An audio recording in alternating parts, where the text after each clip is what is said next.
Montana begins with immensity, granite cliffs rising like ancient fortresses, fog curling around snow-dusted peaks, and valleys so remote they have remained untouched for centuries. The land feels primal, older than memory, shaped by forces both natural and unknowable. Yet hidden within this vast wilderness are secrets far stranger than the rugged beauty suggests.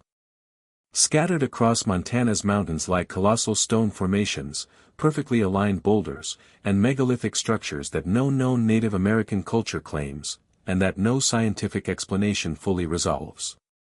Some of these stones weigh tons, yet appear placed with a precision that defies erosion, glacial drag, or chance. Others form corridors, walls, and terraces that look engineered rather than accidental, their angles too sharp, their orientations too exact, their placements too deliberate. In several locations, the megaliths align with solstice sunrise, lunar cycles, or star paths with an accuracy that would challenge even modern surveyors. And in the most perplexing sites, geological layers tell an impossible story, structures older than the soil surrounding them, as though the earth itself grew around ancient architecture. For centuries, ranchers, explorers, tribal elders, and researchers have whispered about these stones, calling them giants' playgrounds, fortresses of the old ones, or the places no one built. The Blackfoot and Salish hold stories of massive beings who shaped the mountains long before the first tribes arrived. Early homesteaders spoke of walls buried beneath root systems older than their grandparents. Modern hikers still stumble upon formations so precise they freeze in place, unsure whether they've discovered a ruin, a ritual site, or something far more enigmatic. Montana's landscapes invite awe, but also questions. Questions the mountains answer only with silence. Because if these ancient megaliths truly exist, who built them, and why? According to mainstream archaeology, Montana's human history begins with simplicity. The Clovis people arrived more than 13,000 years ago, leaving behind their iconic fluted spear points, elegant weapons used to hunt mammoth and bison across the plains. After them came the fulsome hunters, masters of mobility who tracked herds across vast distances. Later, the region became home to various plains tribes, the Blackfoot, Crow, Salish, Kootenai, and others, whose cultures revolved around migratory hunting, lodge-style dwellings, and complex oral traditions. These groups excelled at survival, adaptation, and spiritual connection to the land, but none built in stone, and none left behind constructions resembling walls, terraces, or megalithic alignments. This is the official story. And it is here that the cracks begin to show. For one, no known tribe in Montana ever constructed megalithic structures. Their architecture was organic, wood, hide, willow, and earth, designed for mobility and practicality. Stone temples, geometric alignments, and multi-ton boulders stacked with precision do not appear anywhere in their cultural record. Second, no oral tradition claims ownership of Montana's stone formations.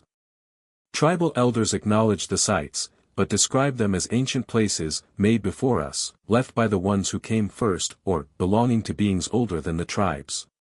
This absence of ancestral claim is unusual. Indigenous histories are detailed, preserved, and deeply tied to the land.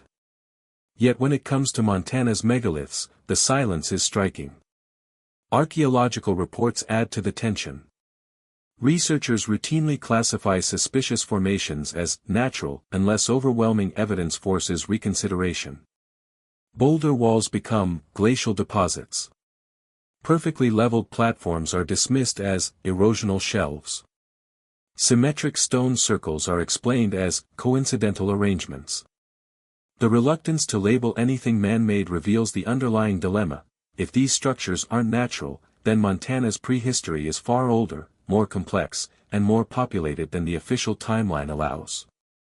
And the megaliths themselves refuse to cooperate with tidy explanations. Some stones weigh 10 tons or more, yet rest on narrow bedrock shelves accessed only by steep slopes. Others are balanced, rotated, or stacked in ways that glaciers cannot replicate. A few sites feature astronomical alignments too perfect to be accidents. In certain places, boulders sit atop soil layers that formed after the stones were placed, implying the structures existed before the landscape settled around them. Mainstream science insists there were no megalith building cultures in Montana. But the stones suggest otherwise. Either an unknown civilization once moved through these mountains, a people powerful enough to shape granite and deliberate enough to align monuments with the sky, or the timeline of North American prehistory is far older than we've ever imagined. Across Montana's rugged high country lie stone formations so strange, so deliberate-looking, that they have fueled decades of debate among explorers, researchers, and tribal storytellers. These are the Montana megaliths, sites that seem torn from the pages of old-world archaeology, yet sit hidden in the American West, largely unrecognized by mainstream science. Whether natural oddities or remnants of a lost civilization, their existence pushes the limits of what we think we know about ancient North America. The most famous is the Giant's Playground, a sprawling field of stacked stone blocks perched along a remote ridge. These massive boulders, some weighing tens of tons, rest on top of one another with eerie precision, forming corridors, corners, and platforms that resemble the collapsed skeleton of an ancient city. Glacial erratics, say geologists. But the blocks here aren't randomly scattered, many align at right angles, their surfaces flattened as though carved. Some stones show sharp, linear grooves inconsistent with natural weathering. Then there is the boulder dolmen, perhaps the most controversial formation in the region. From a distance, it appears to be a massive capstone balanced across two upright supports, strikingly similar to dolmens found across Europe, Asia, and the Middle East.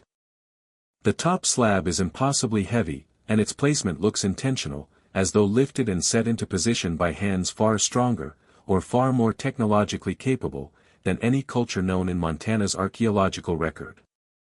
Skeptics argue that erosion created this formation, but the clean angles and the balancing of the upper stone suggest a precision nature rarely achieves. Nearby rests the enigmatic Shaman Rock, a towering stone face etched with markings that have never been fully explained. Some appear natural, but others form repeating shapes, spirals, crosshatches, and vertical strokes, hinting at an ancient symbolic system. Tribal elders describe this site as a place of great power, but insist the markings predate their traditions. Archaeologists avoid the word inscriptions, yet the stone's patterns look hauntingly similar to proto-symbolic carvings found at megalithic sites across the world. Perhaps the most unsettling feature of all are the stone walls of the highlands, long, linear arrangements of boulders stretching across ridge tops for hundreds of feet. They follow straight paths up slopes, across saddles, and down into hidden valleys, maintaining consistent orientation. No known tribe constructed walls of this scale. Glacial deposits? Perhaps. But these walls often run perpendicular to natural flow lines, and some sections display geometric breaks every few meters, as if laid out according to an ancient plan. Together, these formations create a mystery that geology alone struggles to solve. Natural processes can stack stones, but rarely in corridors. Erosion can flatten surfaces, but not into symmetrical planes. Glaciers can transport boulders, but do not arrange them in long, straight lines across mountaintops. So the question grows sharper with every site examined: are these the remnants of a forgotten civilization, erased by time, disaster, or migration? Or do they date back to something even older, a chapter of human, or pre-human, history we have yet to uncover? Montana's mountains hold their answers in granite silence. But the stones are beginning to speak. High in Montana's mountains, where wind carves through granite and the horizon stretches unbroken for miles, the megaliths reveal a secret more astonishing than their size: they are aligned with the heavens. For decades, hikers dismissed the stone formations as curiosities, and archaeologists labeled them geological accidents. But as researchers and skywatchers began studying them during solstice sunrises, blood moons, and long-exposure star nights, a pattern emerged: one too precise, too mathematical, too intentional to ignore. At the Giant's Playground, several stone corridors perfectly frame the rising sun on the summer solstice. As light cuts through the stacked formations, it casts a narrow beam that illuminates a single boulder deep within the site, a phenomenon reminiscent of the solar windows at Chaco Canyon and the ancient observatories of the Andes. On the winter solstice, a different corridor aligns with the setting sun, creating a mirrored sequence that suggests deliberate design rather than accident. Near the boulder dolmen, researchers noted a shadow phenomenon. At equinox sunrise, the massive capstone casts a long, razor-straight shadow that lands precisely on a carved notch in a nearby stone. The alignment is so exact that even slight variations in angle would break the effect. This shadow tracking behavior is a hallmark of ancient astronomical sites across the world, from Stonehenge to Nabta Playa, yet anthropology insists no such tradition existed in early North American cultures. The Shaman Rock Formation offers an even more stunning clue. Several markings on its surface, long dismissed as erosion, map the positions of major constellations visible in the northern hemisphere, the Pleiades cluster, Orion's belt, and parts of Ursa Major. When traced against the sky during key seasonal transitions, these carved patterns align with star paths familiar to ancient skywatching societies, but completely unknown in the material record of Montana's tribal past.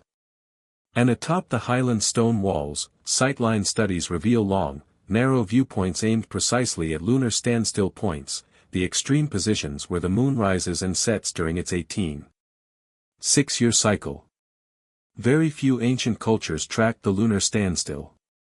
Those that did, the builders of the British Henges, the architects of Andean temples, required generational observation and advanced astronomical understanding. Archaeologists respond to these findings with caution. They argue that alignments can occur by coincidence, that natural landforms sometimes mimic intentional design, that confirmation bias may influence interpretations. But coincidences rarely repeat across dozens of sites. And natural formations do not consistently point toward solstice sunrises, equinox sunsets, and lunar extremes with mathematical precision. The uncomfortable truth is that the sky-aligned megaliths of Montana demand an explanation that the official timeline cannot provide. These structures required long-term celestial observation, spanning decades, knowledge of solar cycles and lunar standstills, engineering skill to shape, balance, and position multi-ton stones, cultural continuity to preserve astronomical meaning. No known early North American society in this region exhibited such capabilities, not in their architecture, their recorded traditions, or their surviving artifacts. Yet the stones say otherwise. As sunlight cuts through narrow windows, as shadows land exactly where ancient builders intended, as star patterns match carved lines on Shaman Rock, one realization grows impossible to ignore: these megaliths were built by someone who understood the sky. Across Montana and the northern plains, ancient stories linger like echoes carved into stone, legends of giant people, stone builders, and sky watchers who lived in the region long before the ancestors of today's tribes arrived. These legends, dismissed for generations as mere mythology, begin to look strikingly different when viewed alongside Montana's megalithic sites, the towering formations, the engineered-looking stone walls, the celestial alignments. When myth and archaeology converge, the boundary between story and history grows thin. Among the Blackfeet, tales speak of the Napik Six, formidable beings described as tall as trees, capable of lifting boulders and shaping mountainsides. They were said to build stone watching places on high peaks to track the movements of the sun and stars. These stories emphasize that the Blackfeet did not build these structures, they inherited them. And in some versions, the giants vanished suddenly, taken away when the sky changed. The Crow people tell similar stories of the Itzikud, enormous stone-moving figures who roamed the high country. According to Crow oral tradition, these beings lived in fortified stone settlements and carved markers aligned with celestial events. Some tribes even avoided certain ridges, claiming the giants left warnings etched into the rocks. These accounts, though wrapped in mythic language, contain strikingly specific details. The giants were knowledgeable in astronomy, used stones as markers, and retreated into the mountains when threatened. The Salish speak of Sayapiam, ancient skywatchers who arrived from the west long before the Salish migrations. These beings supposedly built great stone structures, then disappeared after a great upheaval. Intriguingly, Salish legends describe them as not truly human, tall, powerful, and deeply connected to the heavens.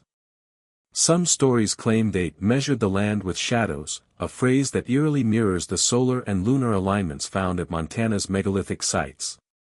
Petroglyphs across these regions deepen the mystery. At several sites, stacked stone formations stand only a short hike from carvings depicting massive humanoid figures, their limbs elongated, their hands outsized, their heads adorned with sunbursts or crescent shapes. Nearby symbols mirror celestial patterns, nested circles resembling solar cycles, zigzags representing light paths, and dotted arcs matching lunar phases. Some petroglyphs echo the exact geometric angles found at the Giant's Playground and Boulder Dolmen, suggesting a shared origin. Archaeologists tend to explain these images as shamanic visions or spiritual metaphors. But the consistency across tribes, across hundreds of miles, raises a different possibility. These may be cultural memories, preserved through generations of retelling, recalling a real people who once shaped the land.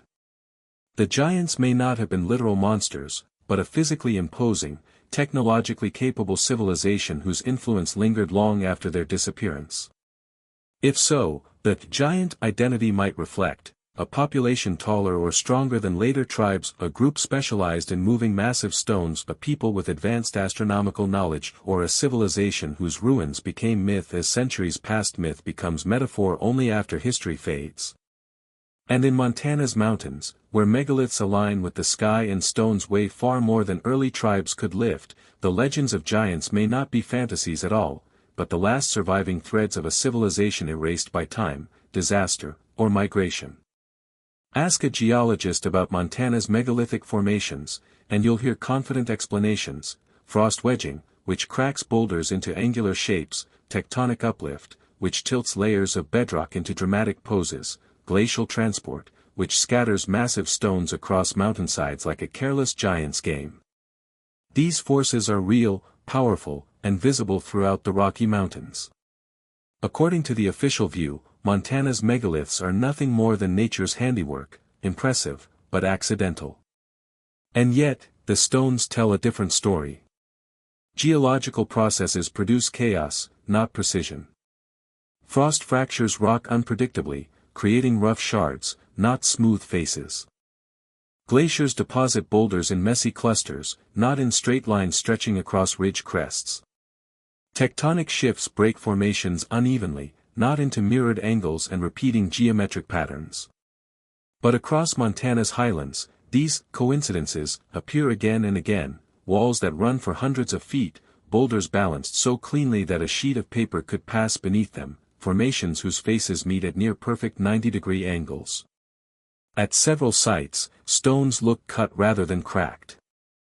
Their edges are sharp, their surfaces flat, and in some cases parallel, a signature of deliberate shaping, not erosion. Certain boulders appear to be fitted together, resting in depressions that match their bases as though carved to interlock. Others sit atop pivot points in precarious equilibrium, balanced in ways glaciers simply do not produce. Nature can surprise, yes, but nature rarely repeats architectural forms across dozens of unrelated regions. More troubling for the geological explanation is the pattern repetition. Stones in the highlands mimic those near Helena, formations east of the Missouri Breaks echo those in the Apsaricas. Independent geological systems are somehow producing the same alignments, angles, and structures, a statistical improbability. And then there is the global connection. Some Montana formations resemble Old World megaliths with uncanny familiarity, dolmen-like capstones balanced on uprights, trilithon-style gateways formed by massive blocks, terrace-like platforms matching Andean engineering, boulder alignments running along solstice axes. No known cultural tradition links Montana to Brittany, the Andes, or the Caucasus, yet the stones suggest converging architectural logic. If these formations are natural, they mimic ancient engineering so closely that the distinction becomes almost academic. But if they are engineered, they point to something far more provocative: a civilization capable of shaping Montana's mountains long before recorded history, a society whose fingerprints remain carved in stone. One truth grows harder to deny with every site examined: either Montana's geology is the most extraordinary coincidence on Earth, or someone once shaped these mountains with purpose. Scattered across Montana's high ranges and hidden valleys are artifacts that should not exist, objects that defy the accepted archaeological timeline and raise unsettling questions about the people who once moved through these mountains. Some were found by ranchers turning the soil, others by hikers wandering too close to megalithic formations, and still more by early collectors who left only vague notes before their discoveries slipped into obscurity. These items, controversial and often quietly dismissed, form a pattern that grows more compelling with every new report. Wherever the megaliths appear, so do the anomalies. One recurring puzzle is a set of polished stone tools unlike those attributed to any known Montana tribes. These artifacts, smooth axes, beveled blades, and oddly symmetrical hammerstones, show workmanship far more advanced than the rougher stone implements associated with plains cultures. Some blades display grinding techniques seen in ancient European and Asian toolmaking, not in the chipped flake traditions of early North American hunters. A few even possess a shine so glassy that geologists question how such polish could be achieved without metal tools. Then there are the metallic fragments, thin sheets, rivet-like nubs, and corroded lumps composed of copper-tin mixtures or iron traces far older than the region's known metallurgical history. Montana's tribes did not smelt or forge metal in antiquity, yet these fragments occasionally surface near megalithic sites, sometimes lodged between stones as if part of a structure. When such finds reach academics, they are typically labeled modern contamination or unverified, especially when unearthed by non-professionals. Yet the few pieces that underwent analysis often revealed age or composition inconsistent with settler-era debris. Equally mysterious are carved stones bearing symbols that resemble Old World motifs, spirals akin to Celtic petroglyphs, cross-hatched grids reminiscent of Bronze Age Europe, or crescent dot patterns found in prehistoric Asian sites. Official explanations lean toward pareidolia, insisting the marks are random fractures or weathering. But some carvings show repeated geometric designs found at multiple Montana locations, often in proximity to aligned boulders or dolmen-like structures. Random scratches do not replicate themselves across entire mountain systems. Then comes the most controversial category, oversized tools. Rarely displayed publicly, these include abnormally large scrapers, giant hand axes too big for average human grip, and stone mauls suggesting extraordinary physical strength. Tribal elders insist these are not part of their cultural heritage. Early homesteaders wrote of finding tools fit for giants near high-altitude formations. Most of these items vanished into private collections long before modern archaeology could examine them. And that is the common theme, disappearance. Many of the strangest artifacts, the polished stones, the anomalous metals, the carved symbols, the oversized tools, slipped away into private hands, estate auctions, or museum backrooms labeled unprovenanced. Others were dismissed outright because they lacked context, meaning they were discovered outside controlled digs. Still more were quietly stored, never photographed, and never formally catalogued. Yet the pattern remains undeniable: where the giant's playground rises, unusual tools surface. Where the boulder dolmen stands, carvings appear. Where the highland stone walls snake across ridges, metal fragments emerge. Wherever the megaliths cluster, so do the anomalies. Individually, each artifact could be brushed aside as an oddity. Together, they whisper the same provocative possibility: Montana once held a civilization whose tools, symbols, and skills fall outside the official record, a people whose traces survive only in forbidden artifacts and half-buried stone. As the clues accumulate, the megaliths, the alignments, the forbidden artifacts, the legends of giants and skywatchers, Montana's mystery expands far beyond its mountains. It begins to resemble something larger, something older, something that echoes across continents and eras. The idea sounds audacious, even dangerous to the archaeological establishment, yet it refuses to fade. Montana may have once hosted a sophisticated, pre-Ice Age civilization, a culture erased by catastrophe and time but still whispering through stone. One theory suggests these ancient builders were survivors of an earlier North American cultural explosion, a civilization that flourished during a forgotten epoch, long before the Clovis or Folsom peoples. Evidence of such early complexity exists elsewhere: ancient Florida settlements now underwater, pre-Clovis layers in Oregon and South Carolina, and unexplained structures emerging along submerged coastlines. If an advanced culture once stretched across North America, Montana's highlands, with their commanding views and monolithic stones, may have been one of its sacred centers. Another theory imagines these builders as descendants of coastal peoples displaced by floods, refugees from a time when rising seas devoured civilizations along the Pacific Rim. Geological data confirms enormous flooding events at the end of the last ice age. If prosperous coastal societies were forced inland, they could have brought advanced stoneworking traditions with them.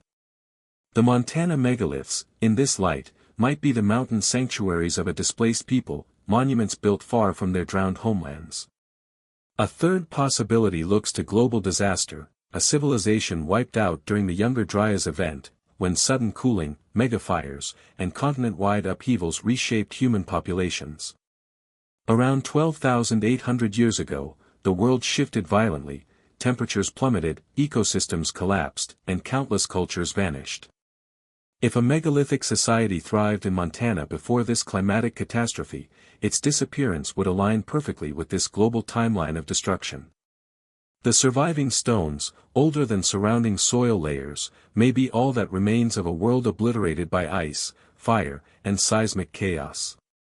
The boldest theory of all proposes that Montana's builders belong to a lost global megalithic network, a civilization whose architectural language appears in the Andes, the Caucasus, Japan, and Northern Europe. The similarities are striking. Peru's cut stones, with their seamless joints, mirror Montana's precision-fitted slabs. Siberian megaliths, balanced and geometric, resemble the boulder dolmen. European dolmens, trilithons, and stone circles echo formations in the highlands. Turkish and Armenian sites, aligned with solstices, mirror Montana's solar markers. Mainstream archaeology attributes these parallels to coincidence, the natural result of humans using similar solutions in similar environments. But the angles, the symmetry, the alignments, the astronomical precision, these are details that transcend coincidence. They suggest a shared knowledge base, or at least a shared origin point, from which ancient peoples carried architectural wisdom across continents. Montana, far from being an isolated anomaly, may be a missing link, a bridge between the Old World's megalithic legacy and a forgotten chapter of the New World's prehistory. None of these theories can yet claim certainty. But all of them draw strength from what is visible in stone, colossal formations that appear engineered, alignments that track the movements of the heavens, artifacts out of place and out of time, legends too consistent to dismiss as pure fantasy. What emerges is a cinematic, unsettling implication. Humanity's history may be far older, far more complex, and far more interconnected than current archaeology allows. Montana's mountains may hold the final puzzle piece, or the first evidence of a story the world has not yet learned how to tell. The megaliths stand silent, but their message cuts through the ages. Something extraordinary happened here, long before the tribes, long before recorded time, long before our understanding of civilization began. For all their scale, elegance, and baffling precision, Montana's megaliths remain almost entirely unstudied, whispered about in local circles, photographed by hikers, debated by independent researchers, yet rarely acknowledged in academic discourse.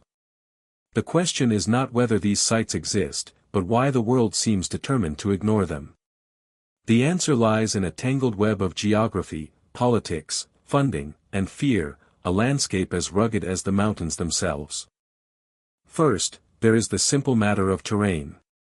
Many of Montana's most intriguing formations lie in remote backcountry, miles from established trails, accessible only by steep climbs, long off-road routes, or helicopter drops. Some megalith sites sit on razor-thin ridgelines where wind speeds can knock a person off balance. Others hide deep within forests or atop high-altitude plateaus where snowfall lingers into midsummer. Reaching these places requires endurance, specialized gear, and often permission from landowners, obstacles that discourage most formal expeditions. That leads to the second barrier, land ownership conflicts. Montana's landscape is a patchwork of private ranches, tribal reservations, national forests, and BLM land. Some of the most promising megalithic formations lie on private property, where owners may be wary of excavation teams, liability risks, or unwanted attention. Other sites fall within tribal territories, where cultural preservation, rightfully, takes precedence over outside archaeological inquiry. And still others sit near protected wildlife areas where digging is legally prohibited. The academic world faces its own form of terrain, funding and reputation. Universities and research institutions rarely allocate grants to projects considered high-risk or fringe. Investigating megalithic structures not recognized by mainstream archaeology carries the danger of professional ridicule. Careers can crumble under accusations of pseudoscience, even when evidence is compelling.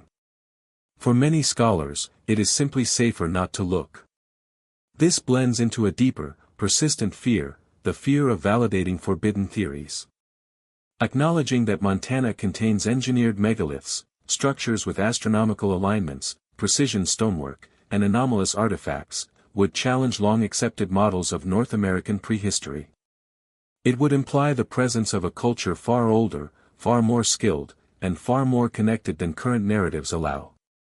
Such a discovery would reshape textbooks, recalibrate migration timelines, and complicate cultural hierarchies long treated as settled fact. Official silence, then, is not necessarily a conspiracy.